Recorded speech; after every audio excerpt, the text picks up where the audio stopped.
I'm Cape Joel, and this is Comic Smack, your weekly, daily, all the time, anytime comic show where I give you your fix of everything you need to know from the world of comic books and superheroes. And on today's show, we're taking a closer look at Detective Comics number 944. The Victim Syndicate has come to Gotham, and no hero is safe. What'll happen next? Let's hop on in together and find out, shall we? Okay then, so picking up from where the last issue left off, Clayface, Harper Row, and all the other younger heroes decide to take to the garage to check out Luke Fox's awesome flying car. Unfortunately for them, it's at that point they realize the party is under attack. Man, you know what these bad guys probably wouldn't see coming? Drive that flying car right into them. Now, the Victim Syndicate, as their name might imply, consider themselves to be the victims of Batman and all the other vigilantes in Gotham City. As such, they chose this police gala to strike at them. In fact, in their manifesto that they plan to broadcast all over Gotham City, they claim to kill another person every day, that is until Batman decides to hang up the cape. Now, as anyone who's read comics for any amount of time can tell you, Batman does not make deals with terrorists, and as such is more than ready to fight the Syndicate, but they come packing their own set of powers that are able to give the Bat family a run for their money. There's Mute, a man who survived a Joker Venom attack in the early days, who is able to, well, as his name implies, mute people around him.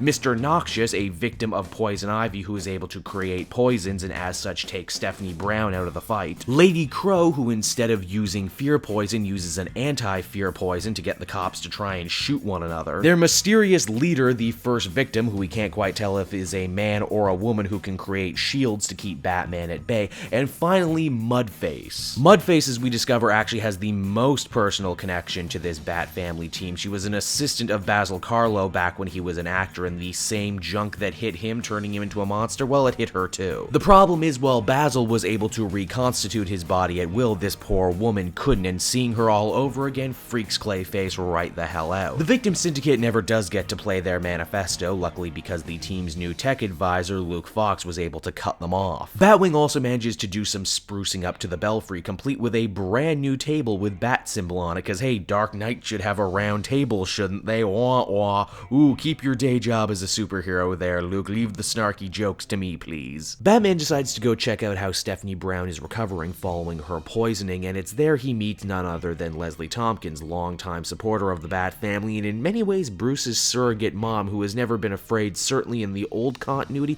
to voice her displeasure of Batman hiring children to be his sidekicks in his very dangerous war on crime. In fact, the stuff she says here sounds very Victim Syndicate-y to me, which, as you can only imagine, makes the whole thing all the more suspicious that when, as the comic ends, we can see the first victim come to see Stephanie. Detective Comics number 944 really turns up the heat on this new storyline. I thought that I liked the Victim Syndicate, and now it's really confirmed that I do like them in this issue. One of the best things Tynion decides to do is really differentiate these new bad guys from every other classic Batman foe that blames him for their problems, mainly by saying that they were all caught in the crossfire. Leslie Tompkins remains as inconsistent as ever. Sometimes she's old, sometimes she's young, sometimes she's all for what Batman is doing, and sometimes she's totally against it. Overall, though, really solid issue. I'd give this one an 8.5 out of 10, and I can't wait to see what they do next. Hey everyone, thanks so much for watching my newest video. I hope you enjoyed it, and while you're here, why not check out another video I have on offer, or maybe if you're feeling in a supportive mood, you want to like or subscribe. And if you want to support the creation of more videos just like this one, then please, by all means, check out the Cape Joel Patreon. A little bit goes a very long way, and I will see you all next time.